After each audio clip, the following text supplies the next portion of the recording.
From the National Press Club in Washington, D.C., this is Rewind. This week, when Google said it had disrupted a cyber attack from China aimed at Gmail account holders, including senior U.S. government officials, Northrop Grumman held a media briefing on the increasing severity of cyber threats. Other types of malware used against critical infrastructure systems include those that can steal personal identities, money, intellectual property, and sensitive information. Estimates of losses from cyber breaches now approach $1 trillion. Defenders of the federal Title X program are concerned that House Republicans will renew their efforts to strip all funding from the family planning program.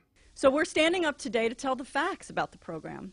It's a proven effective public health intervention. It prevents unintended pregnancies by the thousands and thousands, and therefore prevents the need for abortion. And it has saved billions of taxpayer dollars, both for state governments and for the federal government.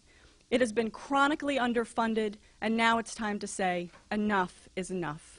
This year, as the first baby boomers retire at age 65, seniors will make up 12.8% of the U.S. population. Communities will need to provide for the changing needs and services for the increasing number of older citizens. This huge potential we have with this baby boom generation, with this group of seniors coming, turning 65 this year, is to shape aging and shape the services and reshape the communities that we will all need, from walking paths to respite care to every other thing that we need in terms of support, including my favorite difficult issue, transportation. Not many U.S. industries are expanding, but the craft beer industry reports an annual growth rate between 10 and 15% this year. Some brewers are even looking to expand overseas. I feel like the craft brewing movement is global and doesn't have boundaries. And with those partners, we're going to open a brewery in Rome and make some of the beers, American Dogfish beers and others, in Rome as well, and distribute. It'll be very interesting to see what the reception for the beer will be like over there.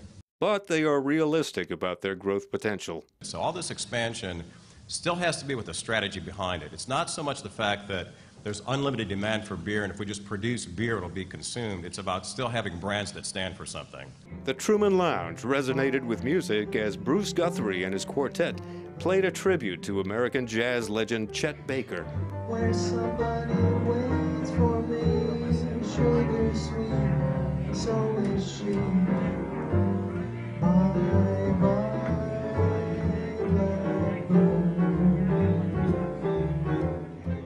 This has been Rewind.